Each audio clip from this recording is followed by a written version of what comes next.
Chris is going to walk through the actuarial work with the rate recommendations, and then we get into the budget building. Okay. So Chris, are you there? I am here. Yep. Okay. Yeah, I'm just switching over to the presentation. Chris, why don't you pop up your report and we can kind of walk through that with the trustees. Yep.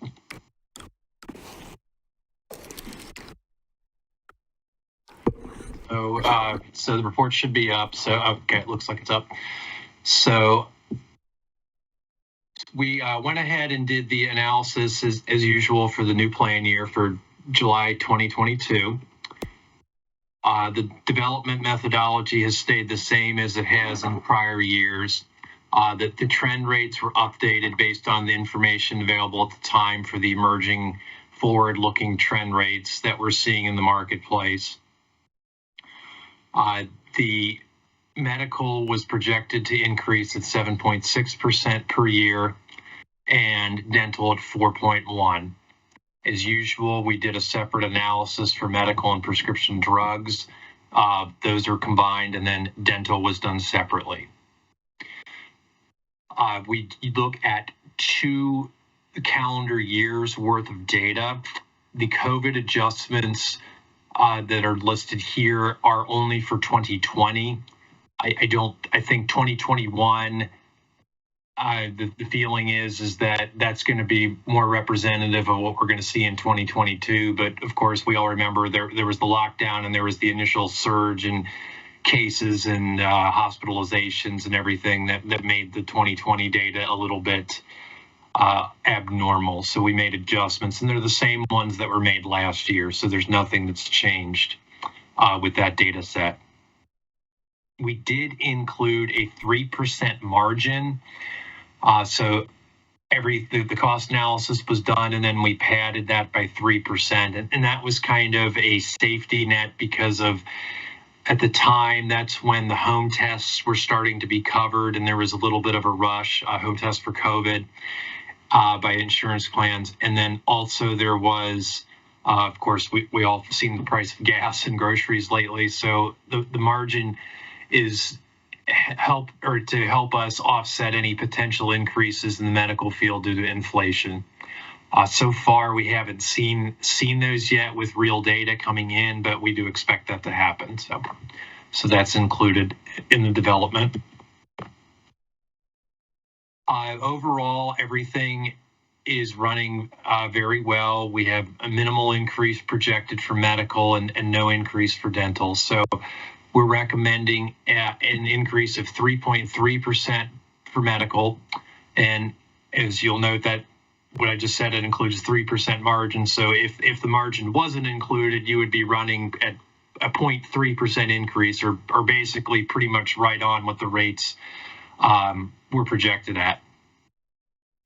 And then there is a range, as we'll see, depending on which data set is used, of a 7% increase all the way down to a 0.4%. For dental, as usual, we're recommending a rate pass. With the experience still continues to be below the funding factors. So here is the breakdown of the development of the medical and prescription drug rates. So we have the exposure up top, or lives. Then these are monthly lives. So if somebody was around all year, that they would count as 12. So this is about 1,000 employees. We then have the paid claims. Next are the COVID adjustments that I talked about for plan year 2020 to get that kind of on what we might expect going forward in 2022.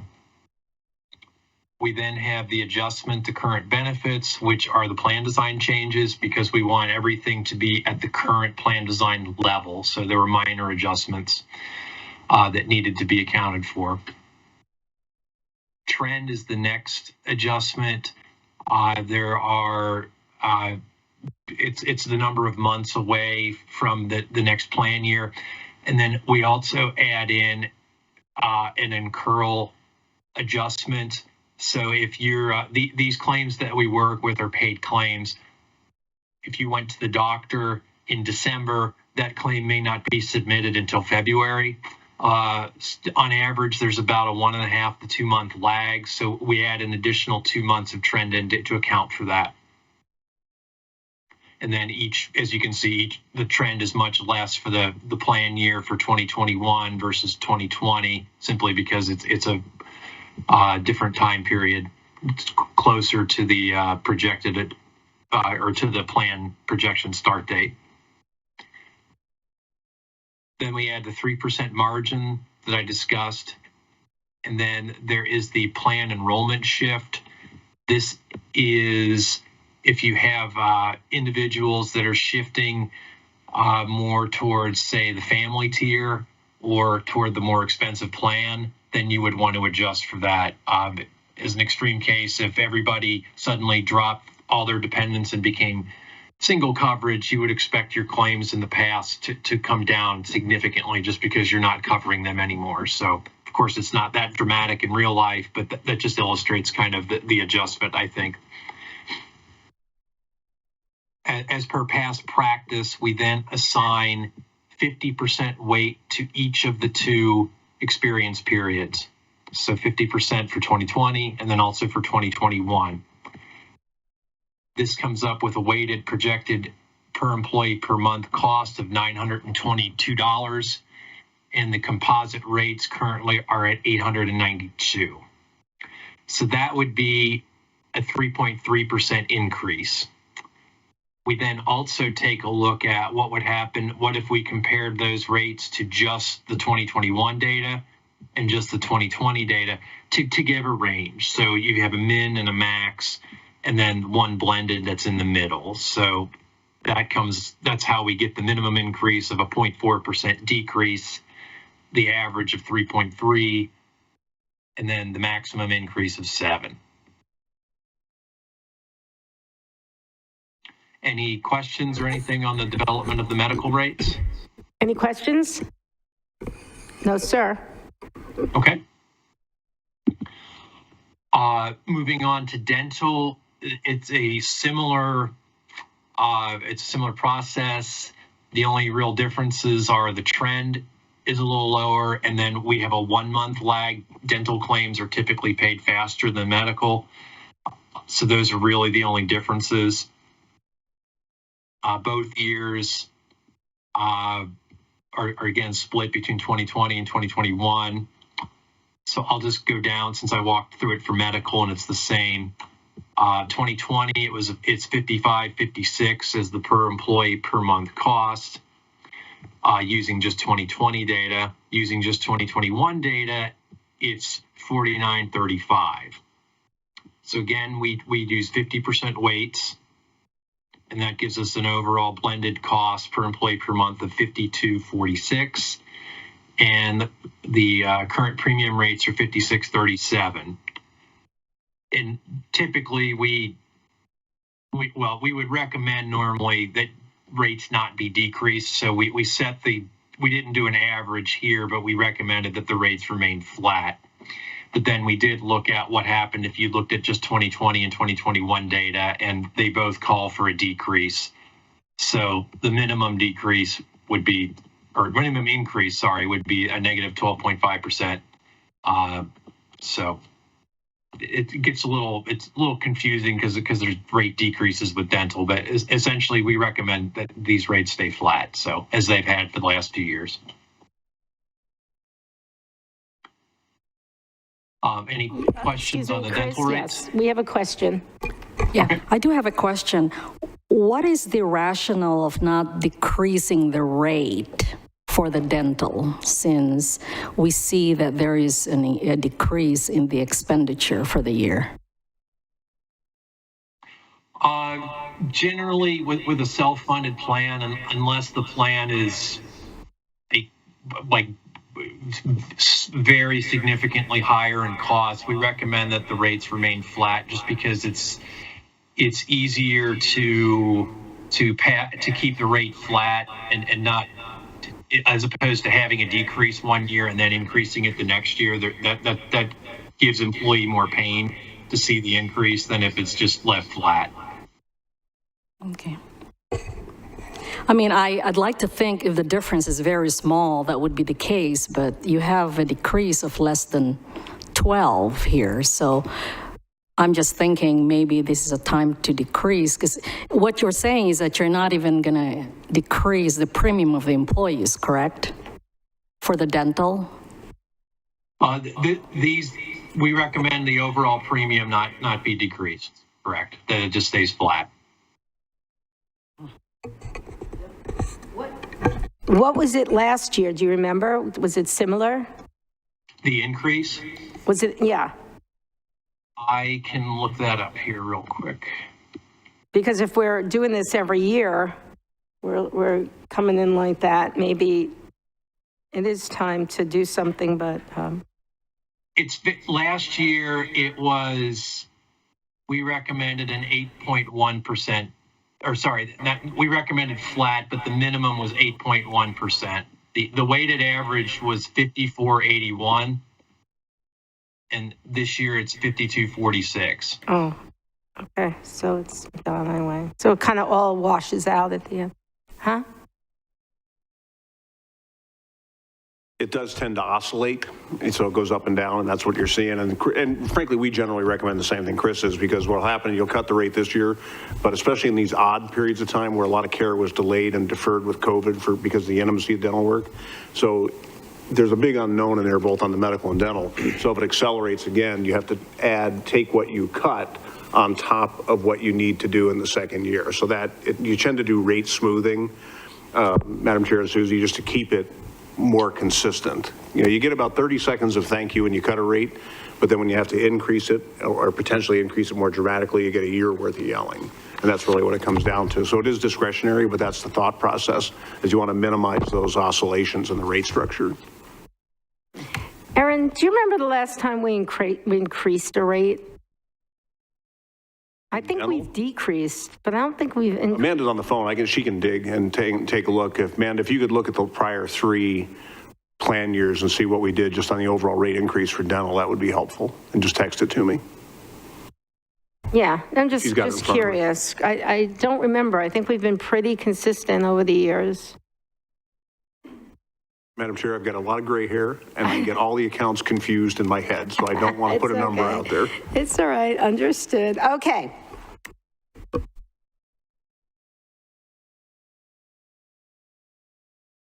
Yeah, trying to look that up too. Oh. Let's see.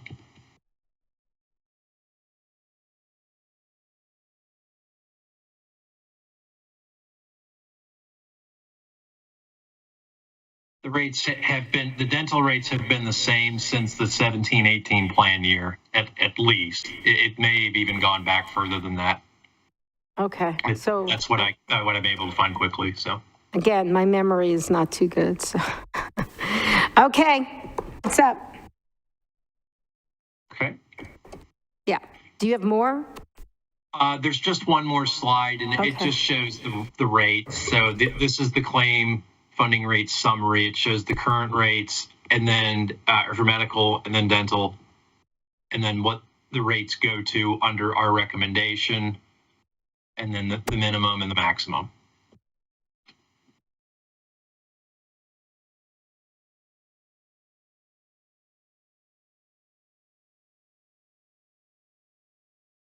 Yeah.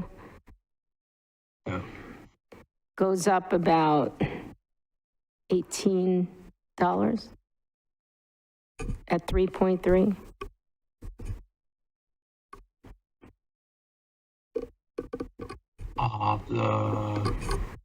The employee only for the EPO,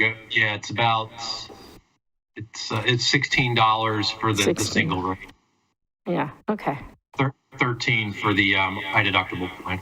And Madam Chair, it's important to note, these are just the cash portions that go in to pay claims. So then we add on top the network fees, the reinsurance, all that. So what you're looking at is 100% cash. This is how much of that total premium goes into the claim fund to pay claims. Okay. Oh, okay. Thanks for clarifying that. Any questions? Comment comment if I could. It just seems with the inflation rates that we're seeing, and it's getting worse and worse, and the Ukrainian war is getting worse, not better. There's a lot of unknowns headed the wrong direction, and it just seems to me that 3.3% is a little lower. It seems like we should be looking at something in the fours. I don't know. I have nothing to base that on other than the two comments I just made. That's what it appears to me.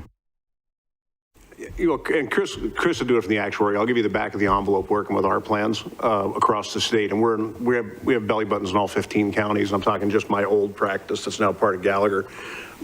Frankly, I've never seen trusts or plans perform like this before. You guys are in the same category as our 5 multi-entity pools, and they're all above 1,000 employees, right at or above 1,000 employees. 4 of the 5 have done exactly what Mohave did. The claims have dropped, right? And what's interesting is the overall dollar cost of the claims has decreased slightly, right? But the dollar value of the large cases has gone up, right? So something's offsetting those large cases enough that instead of looking at 7 or 8% increases, we're looking at 3s and 4s. I have one case, 1,000 employee case all around rural Arizona that had the opposite. They got clobbered with about $2 million worth of COVID claims, and their large cases doubled in 1 year. So they got, I can't remember, man, I was telling about like a 13% increase or something coming in.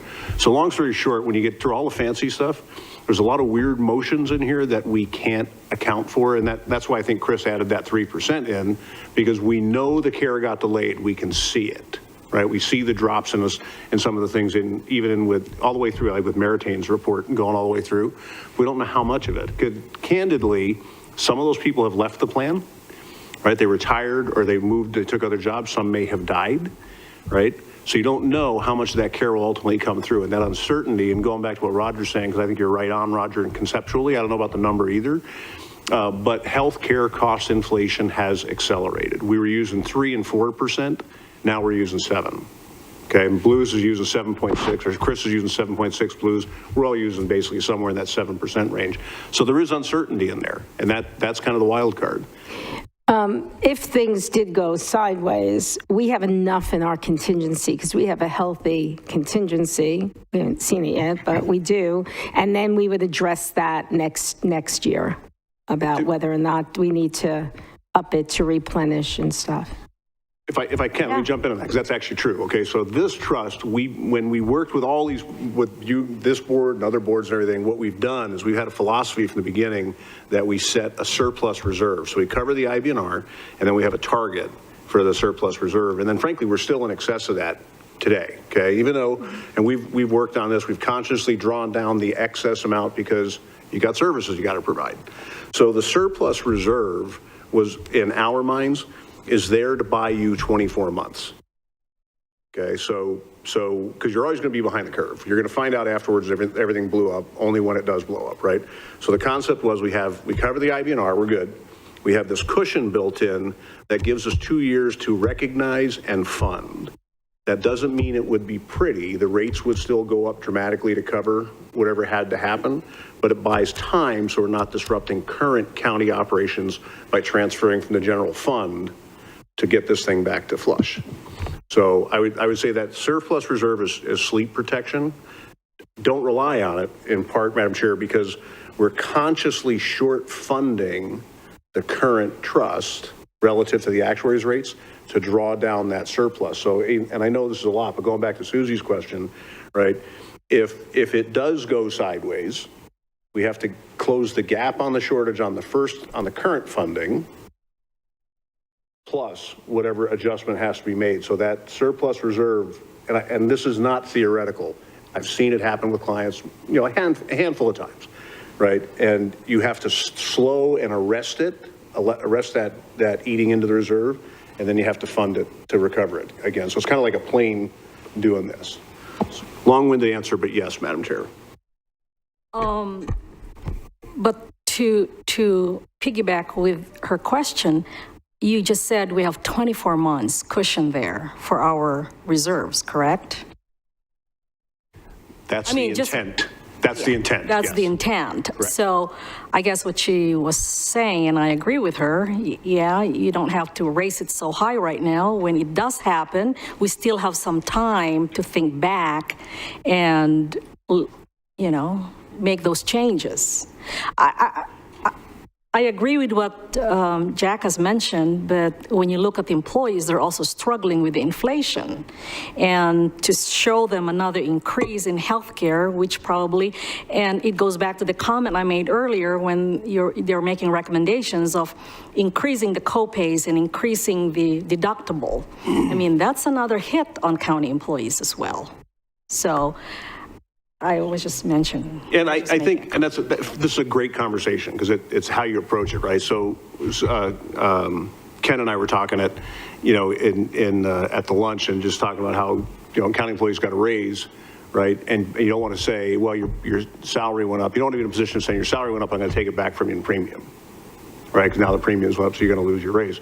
The other side to that is when you don't have money to do a raise, the argument becomes, well, we haven't given them a raise, we can't raise the premium costs. So there's always a reason not to. What we tell people is, and if you go back to that oscillation thing, it's better to do a point or 2 points or 3 points, even in the good years, to moderate it. Just keep it soft. And so that you don't have to do these giant swings, because that's when people, frankly, that's when you hurt people the most. If all of a sudden their costs go up 15 or 20%, on top of that, you start increasing deductibles, adding copays. That combination in one big shot really tends to hurt people much worse than small increases over time. Right. Plus, this year, because everyone's talking about inflation, everyone's seeing it in their everyday purchasing, that I think they'll understand it. And if it's small enough, they'll understand, because everything's gone up. Why wouldn't healthcare have gone up? Still wish we didn't have to, but I understand. That's, I think, again, I go back and say small is easier than one big one. I mean, frankly, we're all seeing it. I just paid $4.49 a gallon, and I know that employees that are making $17 an hour, that makes a bigger hit for them. So it is a balance, but I would just say that this thing runs well because it's been funded conservatively over time. And there's no Dracula in here. Just look at the small slices, do it when it's easier so that you don't get behind the curve in the long run with it.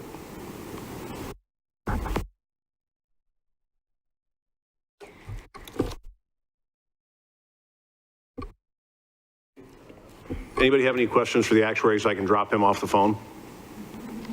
Any questions? Go over the actual rates. Okay. Yeah, he did. Good. Chris is going? And then Chris, we'll just text you. Amanda will text you or send you a threatening email if we need you to jump back on. Okay. All right. Okay. Thank you. Thanks, Chris. Bye. Thank you, Madam Chair and Trust. Thanks.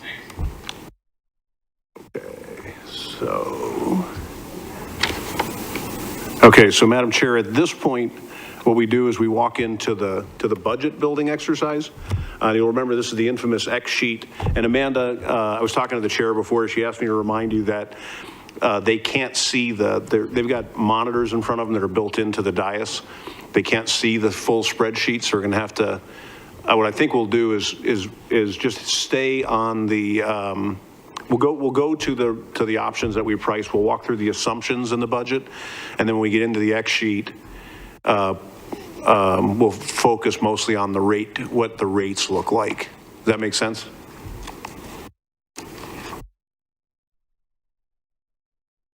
Are you muted? Says on it either. Okay, so Amanda, what can you pull up that shows what, or summarizes what our assumptions were as far as stop loss and everything, so we can give them those numbers?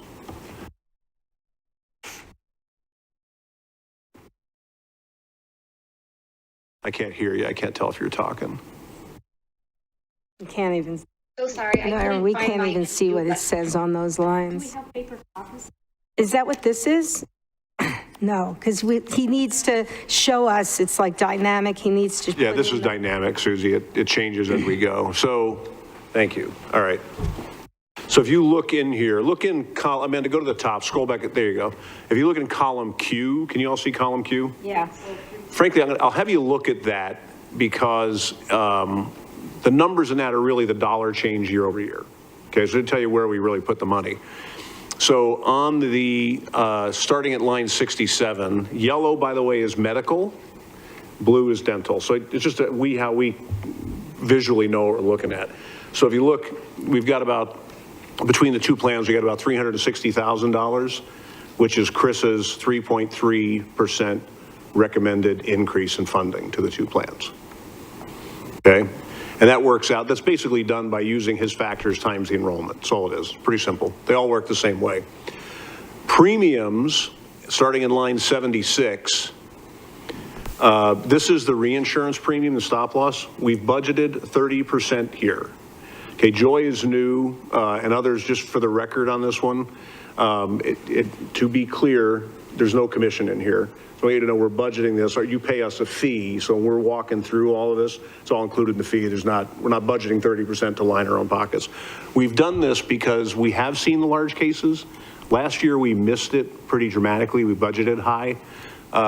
We budgeted, I think, 40% last year. It came in at 6 or 7 or something.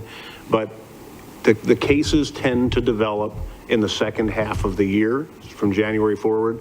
We know there's a couple of large ones out there. We're thinking 30% is realistic. If it turns out it's high, what we do is we put the excess money down into the general admin line item. It operates like a contingency for us. Okay, if it's low, we pull from the general admin to make up the shortfall. See anything. We can't see the number, we can see the column. We just can see the two columns, and even then it's blurry. Is it blurry? It's blurred too. Okay, Amanda, hit it one more time. Let's see. Go higher. Let me see. Tell us when you can see it. I feel like we're giving an eye exam here. Maybe we need the. Can you read that?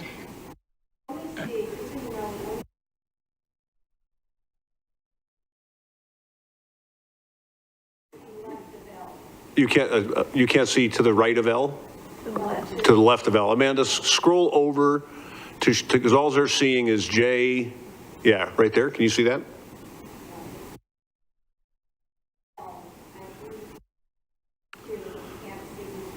Madam Chair, would it be possible to have you guys take a seat in the front row?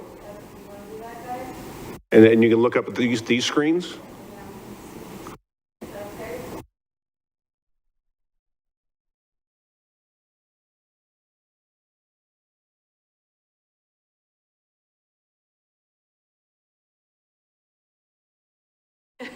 It was a lot easier. Didn't last year you have a screen here? I have a screen. Did we have a screen? Up here? Okay.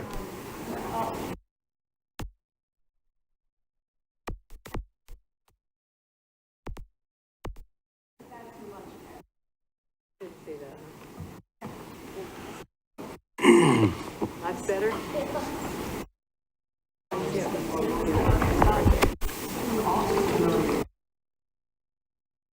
Okay, so let me introduce these columns a little bit. So if you look in JK, L&M, EO is employee only, ES is employee spouse, EC is employee child or children, EF is employee family, okay? So we start out with the claim funds, and lines 67 and 69 are medical, 71, 72 are dental. And if you look in column Q, that's where you're seeing how much money we're putting into the claim fund out of this increase. Okay, so 301,919 would be in the EPO, and 56,000 and change would be in the high deductible health plan. And that just reflects the lower enrollment, or the difference in enrollment between the plans. We scroll up a little bit, Amanda. So line 76 and 77, this is the reinsurance or the stop loss. We budgeted 30%. The big number really is in the specific stop loss. That's about $384,000 or $383,000. Frankly, peanuts in the aggregate. That's a pretty small premium. The life insurance is $19,782, and that would probably just reflect, because the rates have not changed, so that would just reflect a change in the count of employees that are on the plan annualized. And the same with the short-term disability. So my guess is last year the number, and Amanda, jump in if I'm wrong, the number of employees was lower, probably based on COVID turnover. So this one, because the rates haven't changed, this is a reflection of changes in enrollment. Meritain has a contractual fee increase. They're on a multi-year rate, so theirs works out to about $5,900. And you can see dental is zero because Delta is a rate pass. Cobra admin, there's nothing there. Maritano is also on a rate pass there. We used the medical fee quoted by Blues, which was $15 PEPM, which is a decrease from the current rate of $17.75. So that's about a $32,000 savings. Scroll down, Amanda. RX admin, this is from Navitas. This is a change in their administration fees. You might remember, I know you guys have seen a lot today, but this is, they joined a coalition with other PBMs to increase their buying power. It's 40 cents per employee per month. Frankly, we expect this to be offset by the additional savings just on what we've seen so far this year. So this one will wind up being a net, probably 60,000, 50,000 would be my guess. That's always hard to say with scripts because you never know what's going to be dispensed. So, and it just varies, but all things being equal, probably about net out about a $50,000 or $60,000 savings. In general operations, we have mostly reductions. Our fee is a flat fee on the benefit administrator line, so we just adjust the dollar. It doesn't change. It's 60,000, but we adjust it based on the enrollment changes, the census assumptions. Wellness consultant on Gallagher's side on that one, we have it's a $5,000 increase in fee this year. Programming is just the 471, it's just an adjustment based on actual utilization that stays in the county budget. It pays for things like on-site fees, incentives, that type of thing. The whole person solution, Livongo, was adjusted by 3,400 just to reflect actual enrollment. And then if the musculoskeletal, the MSK program was implemented, that's the budget is $87,000, $88,000 if it was in. Scroll down, Amanda.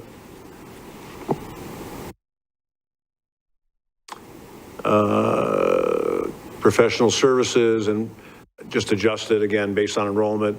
The 50,000 on personnel services, this is a number we get from staff every year for how much is going to be charged back on the county. So that increase was 50 grand.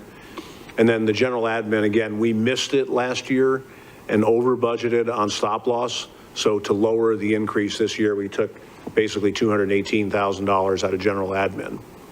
So this incorporates what are the recommended changes that we're putting forward. And then what happens from the trustees' perspective is basically you decide what you want to do. The one kind of, the oddity in the background again is we have a funding gap between the adopted rate, what's adopted by you as trustees and what the county actually puts in. And the reason for that is the actuary's rate is what the COBRA rate is based on. So we always adopt one set of rates because that's what we have Maritane bill COBRA on, so you're not subsidizing COBRA. And then the county makes the decision on how much they're going to fund with an eye on what we do with bringing that surplus up or down. So just kind of FYI. So we're going to adopt the pure actuarial rates today with whatever benefit changes you as trustees want to do. So when you're all said and done here, now let's go back up, Amanda, and look at the rate impacts that has on medical, because dental's a flat line. So if this rate, it works out at more than 3%, it works out somewhere between 4 and 5. The reason for that, what distorts this is primarily the reinsurance budgeted at 30%. So it goes on top of Chris's number. And then the only other big item in here on the upside is the musculoskeletal program. Everything else we looked at today, the vision change is 100% employee paid. The voluntary benefit options are 100% employee paid, so they have no budget impact. The only impacts we have here is the funding, the reinsurance, the musculoskeletal, and then that 217 we took out of general admin to offset.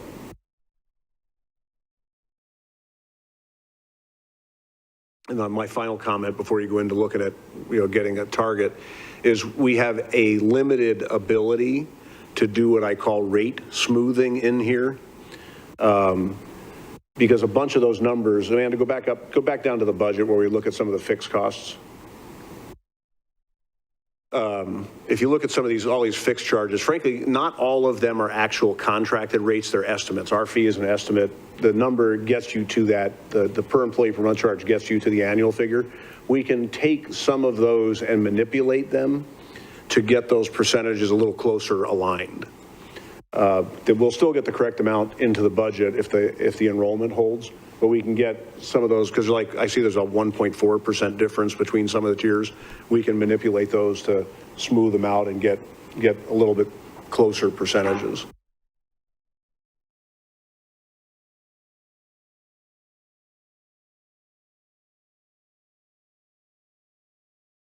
Yes. We have the new presentation, Musculoskeletal, the hinge health. the MSK. Yeah, musculoskeletal, yeah. There was a figure there for MSK. It is. Scroll, Amanda, would you scroll down to the MSK line item?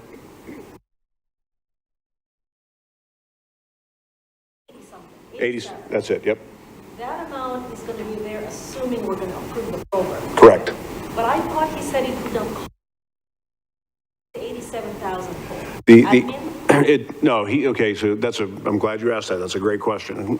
So what Susie said is she thought the program wouldn't cost the trust anything. It's incorrect. It bills as preventative care. So there's no cost to the employee. The only charge the trust pays is based on actual enrollment. So we did an estimate based on what their assumptions would be, and then their charges, that $800 or whatever. 87,000. It is their fee, so that pays them, but it bills out of the trust based on actual enrollment. So I think the part you're thinking of, Susie, is either that or that they are saying if they can't hit their return on investment, they guarantee their fee. So whatever they billed us, this is an estimate of fees based on presumed enrollment, and they're saying they're at risk. If they can't hit the ROI, then they'll refund the fee. So in essence, we're still paying.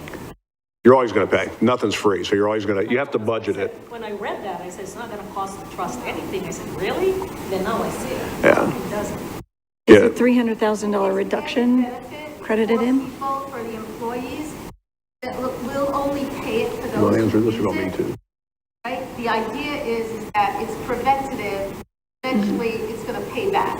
We're gonna see the Yeah. results in less healthcare costs. What he was saying that they believe for us giving them that 87,000, the trust would have a $350,000 return. But the 350 is in there. The 350 is not in there. I have been with you, but we've seen results of Chicago, which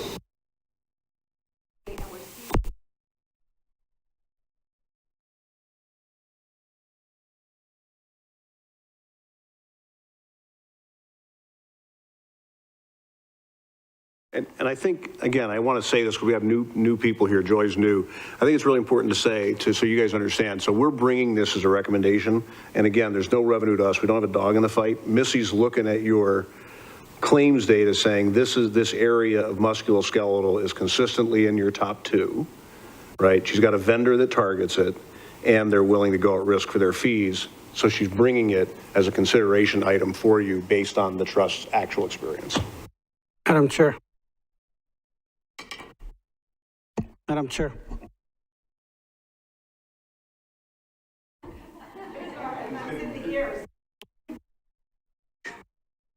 So, Aaron, if we go with the recommendations as is stated, we're talking about $700,000 that would include the MSK.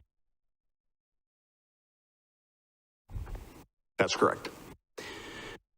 Last year, the recommendation was to increase. We opted not to.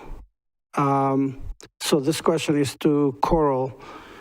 Where are we at to date, and how do we project, or was there a discussion, did that discussion take place while I was out of the room? I'm just trying to compare this year recommendation to last year's, and then where we landed, or where we're going to land. So knowing that as far as the target and the trust fund is not only met, but we're north of it, we're we're in excess of where we want it to be. I think it's really helpful for the trustees to understand where we're at and the impact of the decision that will be made going forward.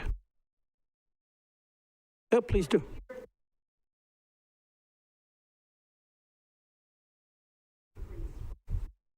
No, Chairman, I was not.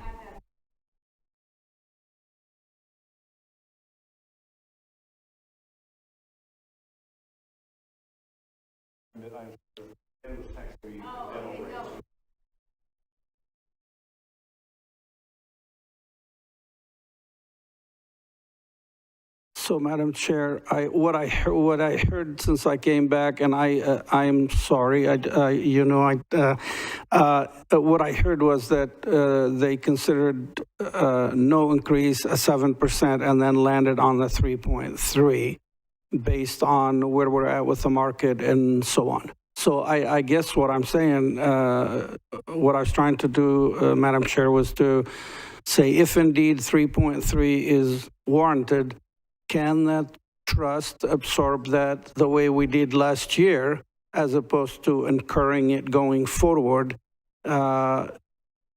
Just it's really a balancing act, and we're in our budget process, and we will be going to the board soon. We've got some ideas, and if we do a 3% increase, it will just about take care of some of those ideas that we're talking about. So I just really wanted to have an understanding of what some of the what ifs, what if we do and what if we don't. So I can speak to some of that. I don't know if you all want to stay here, if you want to go back, or whichever. Or are we going to do more of the budget? It depends on where they. Oh, okay. So basically, I won't go over all that we went over just because we just did the financials through February. Excuse me, but looking at where we are through, or at what? In February, we went over where we were in December. We just closed February, and we are pretty much in the exact same spot that we were through December. Through February, as odd as this is, we are right side up by $175,000. Not so much from the claims perspective, which is increased, but because we have the reinsurance and the prescription excess that we received back in credits. The projection going, well, I might add, cash is at 11.2 million, and the actuarial minimum balance is about $7.5 million. $7.5 million. So we are in a good position, as Aaron and you mentioned before, to get through what should be theoretically 2 full years. If there was losses of that size of about $2 million a year. From the perspective of going forward into next year, if all of this were incorporated, and looking at all of that without the reduction, theoretically, if we spent $87,000 in the MSK program, there would be a credit back, maybe of up to $300,000, maybe less, maybe more, but $300,000 that would reduce the overall cost if that's not already been deducted out of there. We're budgeting for the current year, $14.9 million for the current year. So 14.9 million as compared to 15.1 is only a couple $100,000 off. And next year, on a really preliminary basis, we went in and discussed just at staff level before having all this information at right at 15 million. So if we were to incorporate these items, not include the credit that we should receive from savings in offering MSK, because I'm assuming the savings would come at some point throughout the year or the subsequent year, we would be within $200,000 from this perspective of this rough analysis. And we could always do a reconsideration, I would assume, going forward, but you do we are really fortunate to be looking with cash in a good position. But if everything catapulted, clearly we would start experiencing true losses in cash. And the other item that I would have a question about is of the amount that has been built in for the credit that when Chris the actuarial was reviewing his information sheets, he had the column for 20 that had the amounts less COVID and then less the reinsurance portion. And I'm not sure for 21 through December, it didn't have anything reduced for COVID. So I'm not sure how much COVID, I think it was mentioned earlier that we had 2.8 million, but I'm not sure if that was an aggregate total or what that included. I assume that was all years, both years combined of COVID. So Chris had in there, he had an adjustment that for last year of 780,000 for COVID, which he removed this year. Okay. So. Yeah. I'm just trying to understand. Saying here, what we're saying here is we need 703,000 for our budget, right? But that does not include any increases from the premiums of the employees. What this doesn't do, this you're correct. Your fundamental assumption is correct. So if everything we recommended was done, and the rates were adopted as proposed, it would be a $703,000 increase, right? What this doesn't say is where it comes from. Yeah, that's what I'm saying. Yeah, that's correct. Yeah. So then the county decides. Yeah, to be able to float these programs that we have listed, we need 703,000. Correct. But we don't know, where the funds are coming from. Correct. Okay.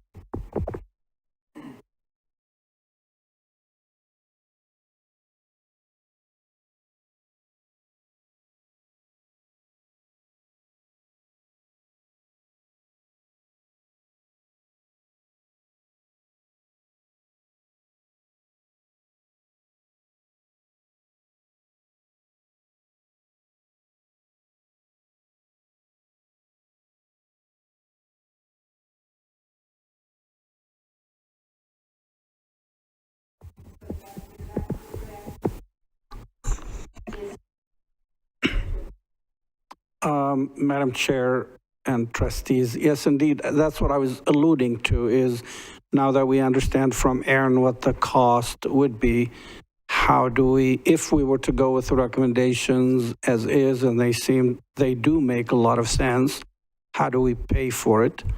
Do we pass it on to the employees? Do we have the trust pick it up? And,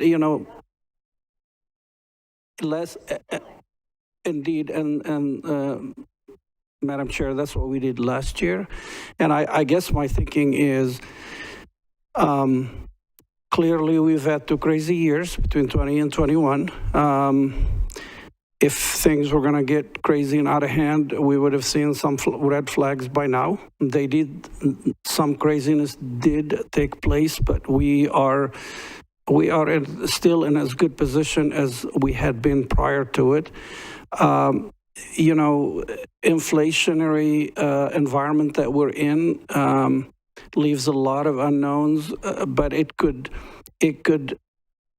depending on the world around us, it could come down maybe not as quick, but it will come down hopefully sooner than the impact of the decisions today that will last a full year. And I just something to keep in mind. If there is a way to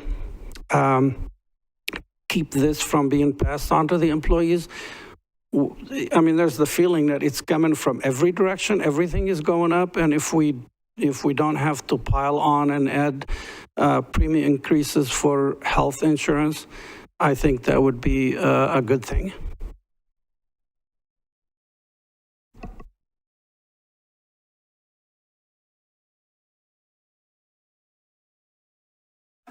It's an active war, it's an exclusion. During nuclear fallout, and I kid you not, they said,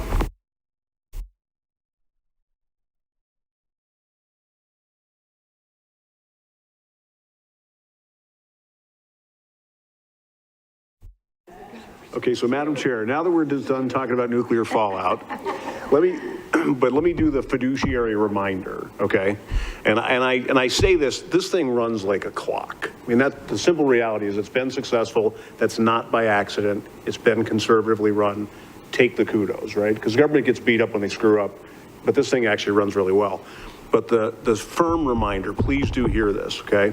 And I'm speaking now to you saying as fiduciaries, right? So we've got this big surplus. That surplus has a limited amount of time it will last. It will buy you time.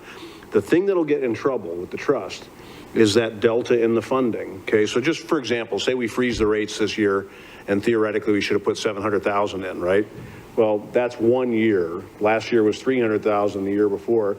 So each of those years, okay, like pension liability, the value actually increases by that amount plus the rate of inflation.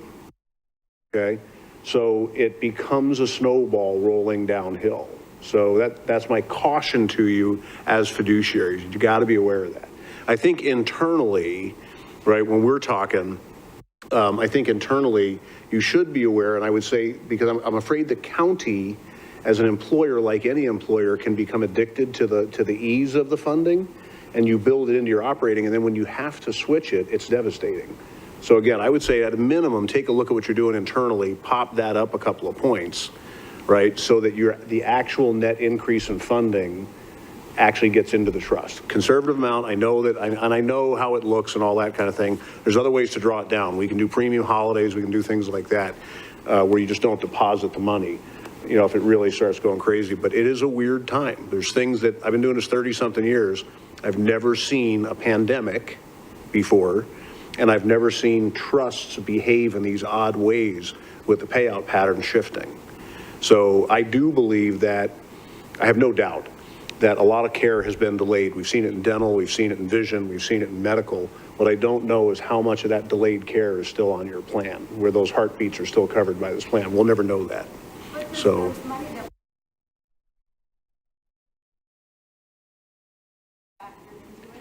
I honestly believe you are saving money on those. If you look at Livongo, right? Because diabetes is, I call it the Gordian knot, right? It comes with coronary issues, it comes with kidney issues, ocular, it's just got a ton of stuff in there. We're paying more on the scripts. There's no doubt, and that's because people are taking their medication as they're supposed to, and that's linked to adverse outcomes. So it's not like we're getting 100% of the savings back. I don't know what we're getting, but I believe we're heading off more expensive claims. Same thing with the breast exam, same things with prostate, all that kind of stuff. I think it's adding up, but I can't put a number on it. I think on this one, I would just say to Sam, because I know he's an engineer by training, and Missy and I, we're trying to figure it out. I particularly like the musculoskeletal because I think that if you target, if you tell it to everybody, but going back, I think Supervisor, you were asking about targeting. I think if you target the public works, law enforcement, corrections, the folks who are particularly physical, you make a concerted effort towards them, I think you might get a benefit on your workers' comp as well. Right, because they're doing heavy duty stuff. The cops, you know, the cops are on patrol, but then they get out and they got to run, right? So, and their legs are half asleep, and they blow a knee or they blow a disc. You get the folks out in public works that are riding that heavy equipment, bouncing all day, right? And they're just doing this repetitive trauma thing. So I really think in my risk management heart that you may get an ancillary benefit over on the workers' comp side from the musculoskeletal. I don't know that, but my gut tells me that you might get a secondary benefit. So I really like that program. To me, it's reasonable. It is to me, but it's not targeting that, but it's common sense. You know, because I know from my risk manager days, that was the common thing. But they're also the hardest.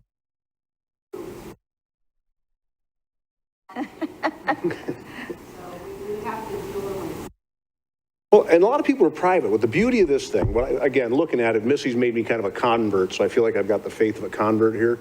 But it's multidisciplinary. So you've got a doctor of physical therapy, but you've also got a well-being counselor, a nutritionist. Because the reality is weight is a big component to all this stuff, right? Weight and age. So you get old, you either get older or you die, but as you get older, things break, right? So I like the multidisciplinary approach to it, and it's private. You're doing it in your house. You don't have to drive someplace, get an appointment. You know, so I like it.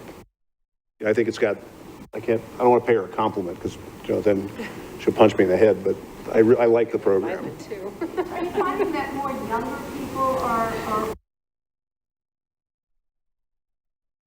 Honestly, I would have to take a look and reach back out to Hinge Health and see what is the demographic that are signing up for it, and I'd be happy to circle back with that. Yeah, I can email him actually right now.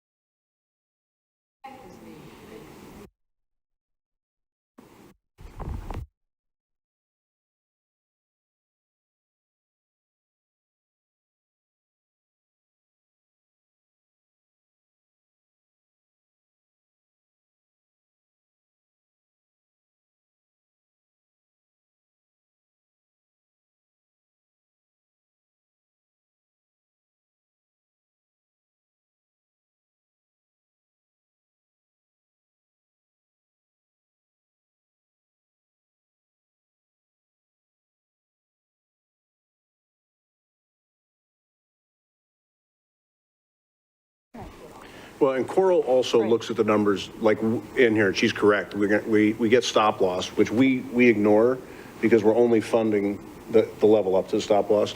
And then we also get rebates, which we ignore because we don't know who's going to come. So we treat it very conservatively. She's a little more, she's got to balance the budget. So she's got to look at it more practically than we do. So again, we just say, this is the number, this is what we think.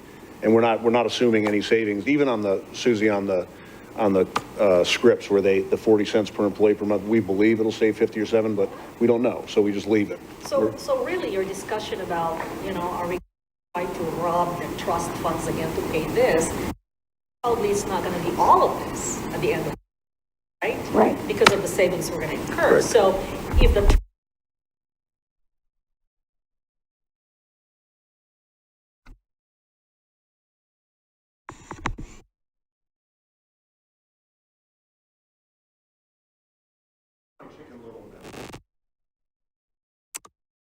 So, Madam Chair.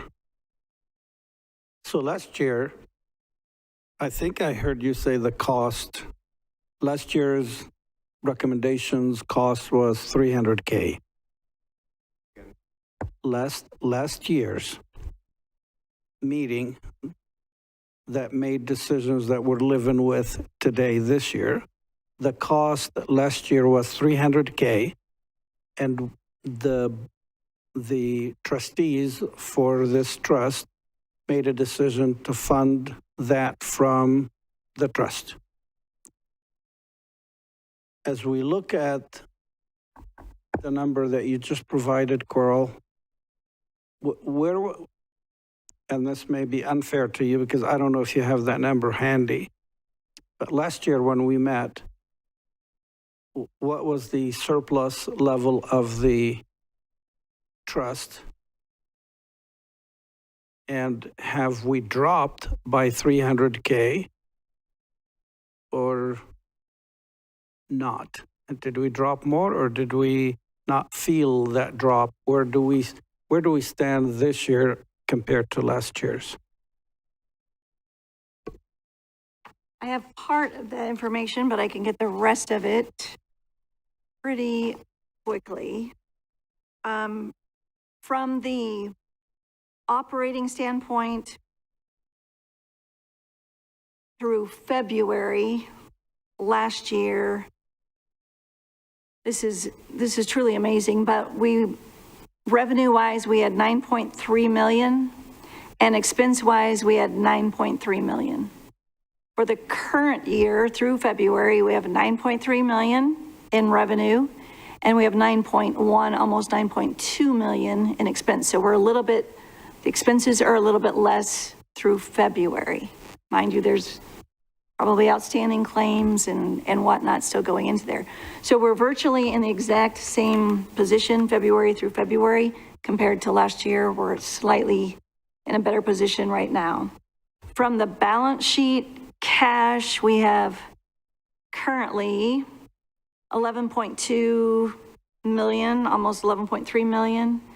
And I will pull where we were last year if I can get back in here.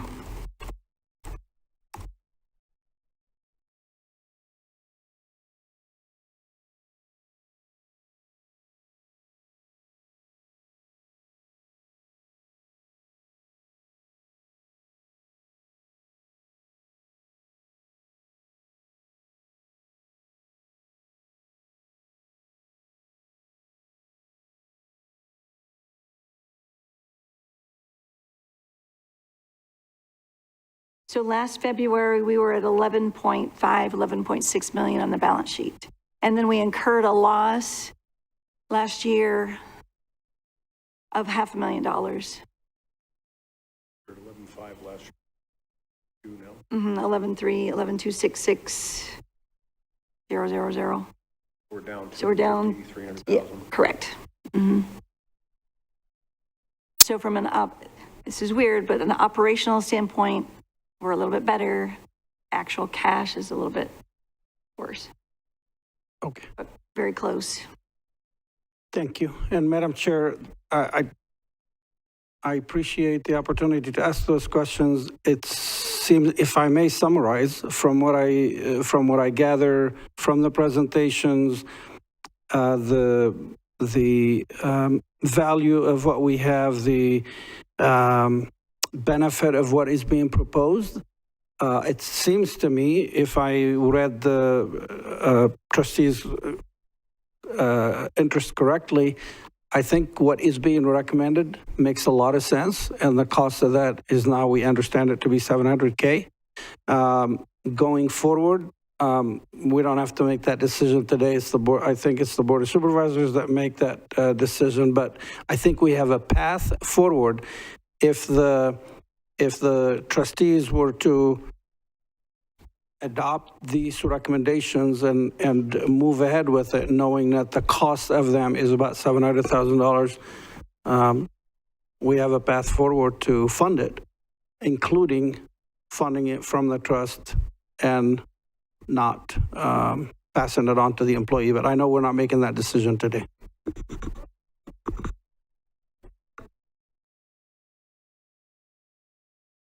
Madam Chair, I'm not sure what the history has been, but Sam's fundamentally correct. The trustees supervise the trust, so you determine the funding of the trust, but the issue of who pays how much is ultimately up to the Board of Supervisors.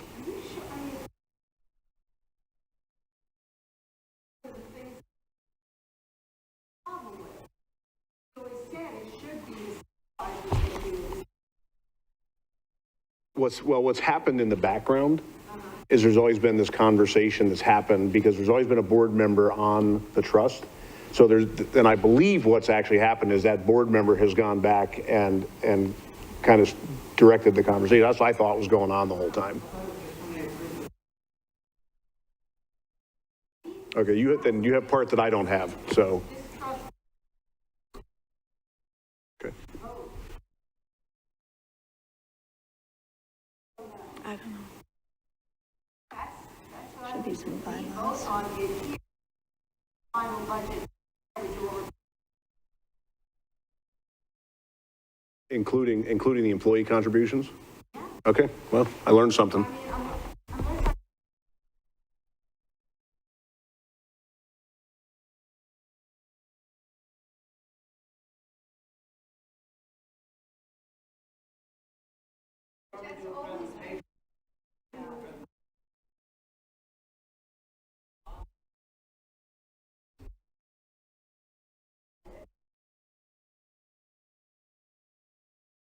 Whenever we vote here, more than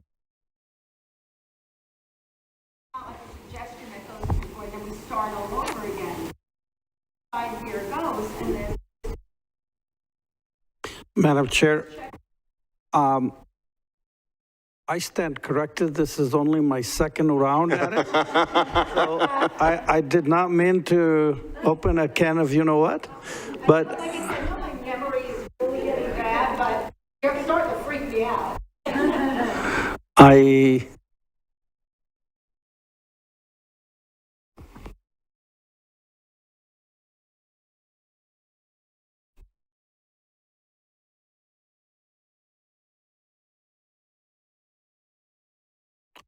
okay. Thank you.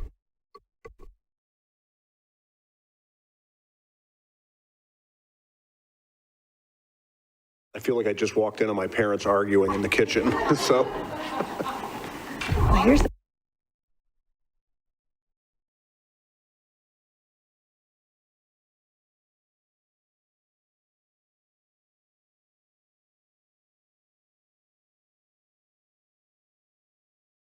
Need to approve those recommendations? Well, yeah, so when we get into the action meeting, so then we actually have it broken out. So we have the budget and rates for the current year, we have the musculoskeletal, I think we have separate, but it's all on the agenda. We do each one.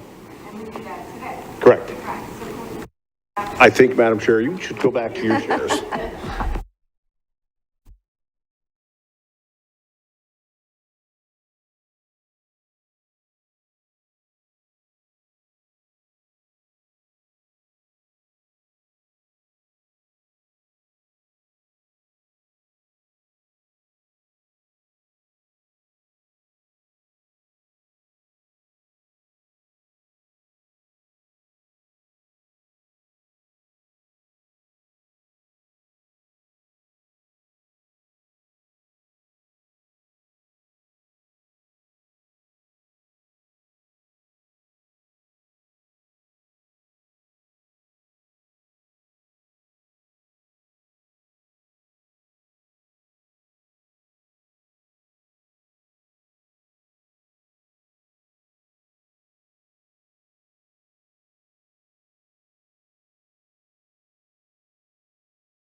That was the last item on the work session.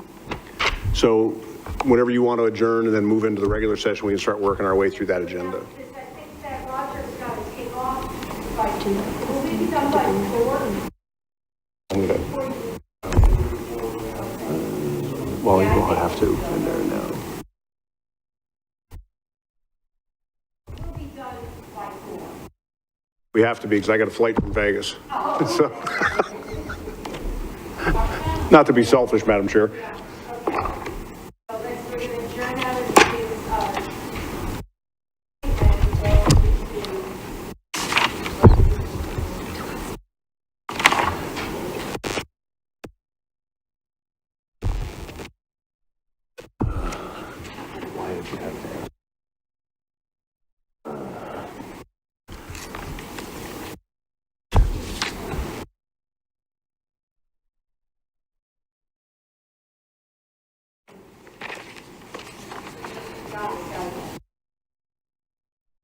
Good, you hear me all being stupid.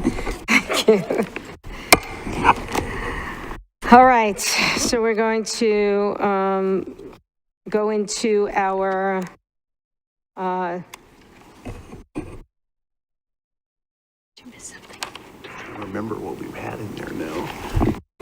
I'm lost again in this. Where is it? What are we in?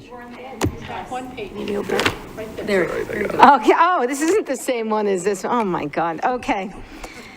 We're in the trust meeting, not the draft, the trust meeting of the Employee Benefit Trust. Okay, so do I have to go through all this again, the call of public and everything?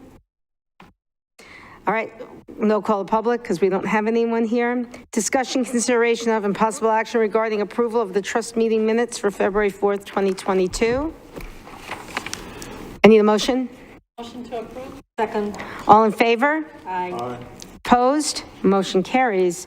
Number 3, discussion, consideration of, and possible action regarding approval of the financials through January 31st, 2022.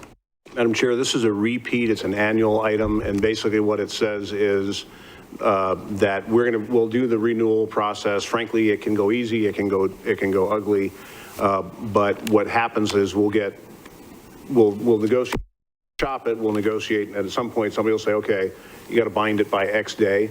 So what this does is gives us the ability to bind the reinsurance with Ken's signature, and then we bring it back at the next meeting so you see what happened. So it's just, this item is a pro forma that's done every year that empowers him to sign that renewal. Okay, do we need a motion, though? We do. Okay. I need a motion. A motion approval of financials through January 31st, 2022. Second. All in favor? Aye. Of the reinsurance. Opposed? Motion carries. Discussion, consideration of, and possible action regarding medical network request for proposal. Okay, keep going. Now you're on the right. Okay, so Madam Chair, in this, I have a suggested motion from our, on the medical, we're on the medical network, correct? Oh, did I miss number, excuse me, did I miss number 4, the reinsurance? Oh, sorry, thank you. Discussion, consideration of, and possible action regarding reinsurance renewal process. I thought we did that. We did that one. I thought we did that. We already did. Just did. There was a little bit of a mix-up. You were still on the financials for the placeholder for finance. I apologize, Madam Chair. I had an old agenda. My bad. So, Okay. Coral. I don't have anything else to add with the prior discussion in the workshop. All right, so now we're on 5? Help. Yes. 4, we're on 4. Now we're on 4. Both for reinsurance. Discussion, consideration of, and possible action regarding reinsurance renewal process. Right? Nope. I didn't use this one. What am I looking at? The reinsurance, it was number 4. Okay, so they voted yes on the financials. So that's, I make a motion very to approve confused. Gallagher to work with Ken Cunningham to negotiate and bind the reinsurance renewal effective see. July 1st, 2022. Keep that handy, okay? all in favor? Aye. Opposed? Motion carries. Now number 5. Okay, Madam Chair. I've got the correct one in front of me now. Thank you. Okay. Berlin, I owe you one. Thanks for the save on that one. I owe this whole board something. Discussion, consideration of, and possible action regarding medical network request for proposal. Okay, so Madam Chair, the suggested motion is to award the network management contract to Blue Cross Blue Shield with 4 contingencies, okay? So it is subject to successful negotiation of 4 points with approval of Counsel Tyler and Ken's signature.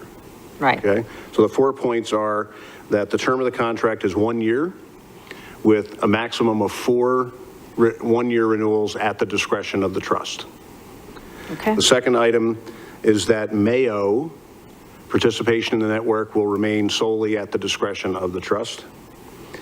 The third one is acceptable language limiting the county or trust responsibility for the TPAs, which is Maritain's claims payment accuracy.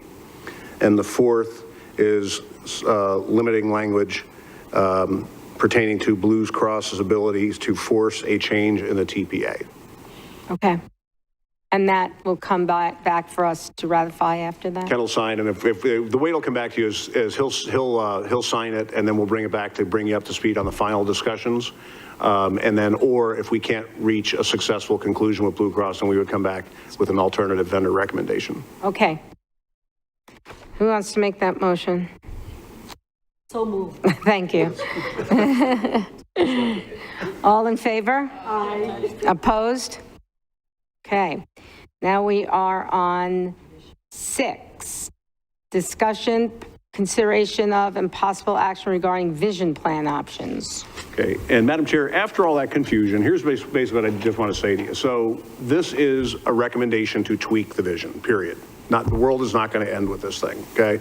What we believe it does is it gives employees who are buying some more expensive options for a relatively small premium, gives them it puts a cap on how much they'll pay versus now where they're getting a percentage discount. We think it's a good idea. It's not going to end the world if you don't, but I would recommend that you authorize that benefit enhancement. It's 100% employee dollars, so. Okay. What's the difference in premium for that? The employee premium would go from $594 To 6 something. to $643, so about 50 cents. Yeah. The spouse premium would go from $11.28 to $12.21, a little less than $1. Okay.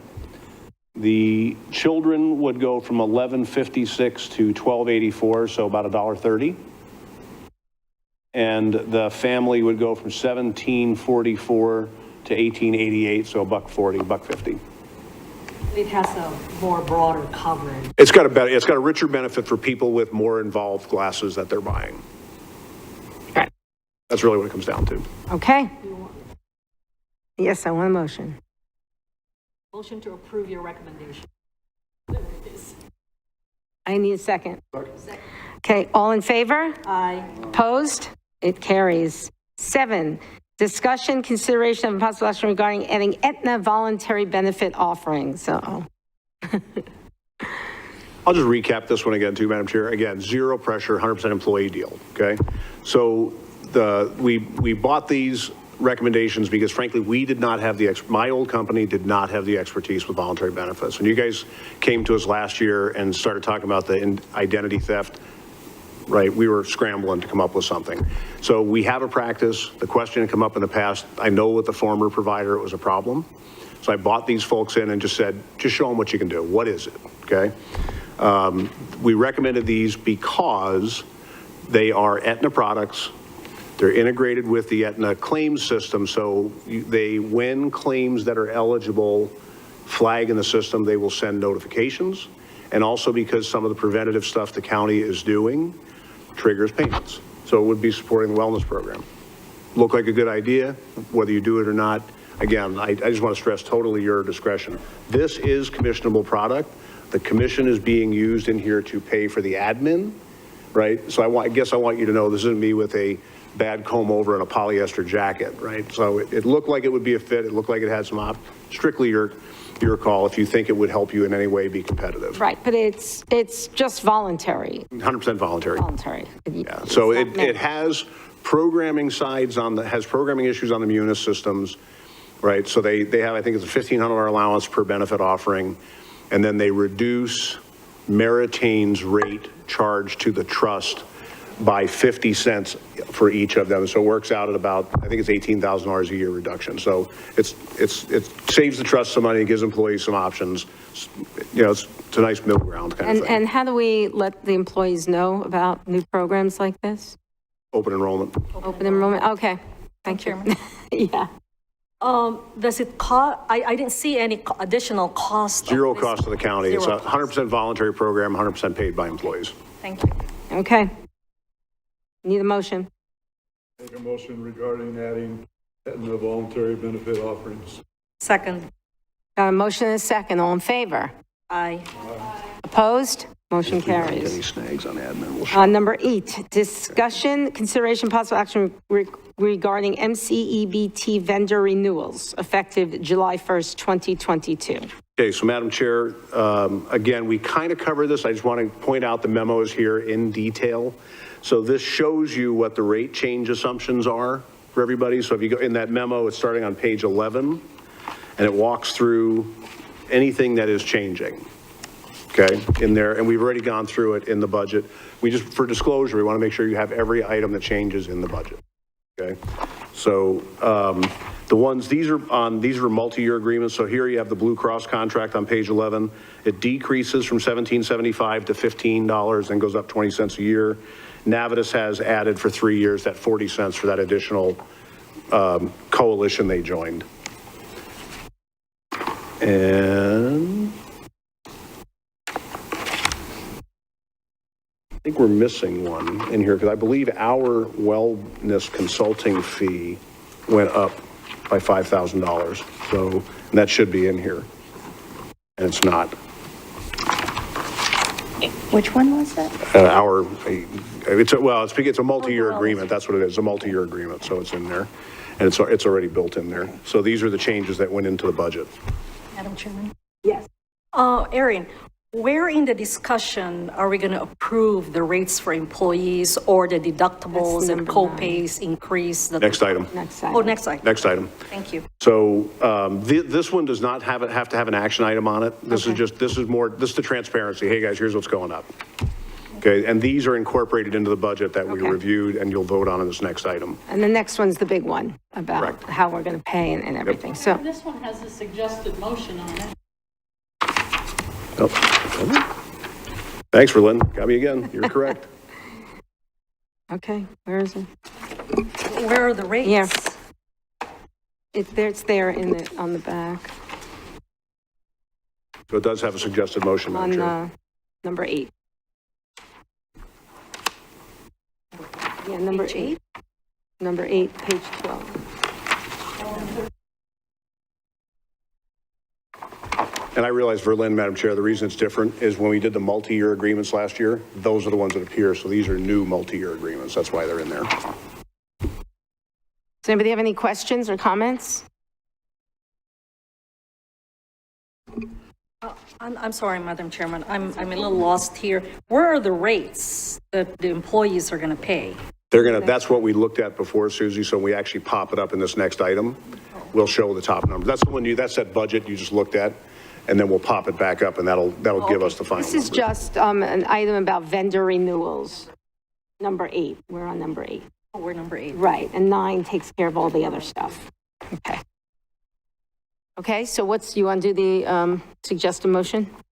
All right, motion to approve the following vendor renewals: Blue Cross Blue Shield of Arizona and Navitas Health Solutions as offered, and to authorize Gallagher to work with Ken Cunningham to sign contracts effective July 1st, 2022.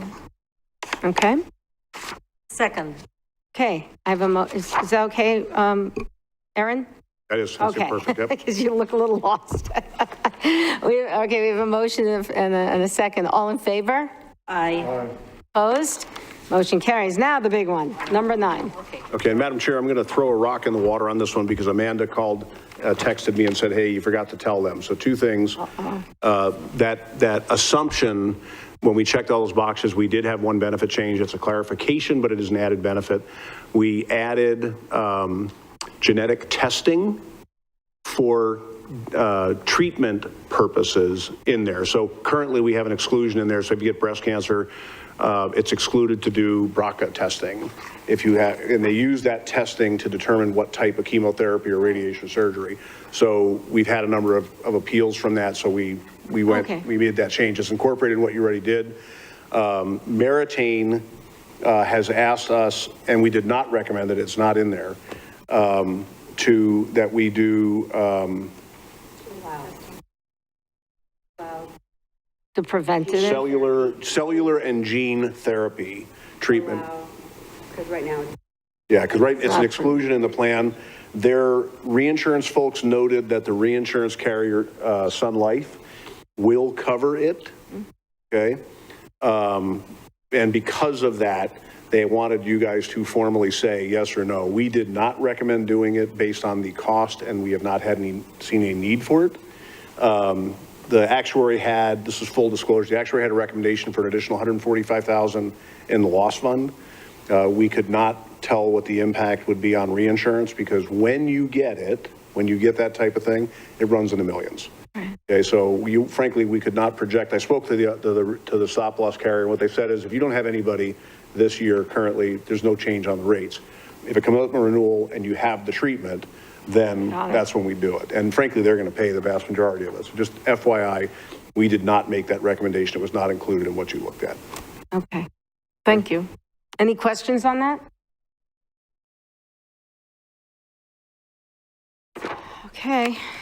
Yes. Is there anything else we need to know about this agenda item?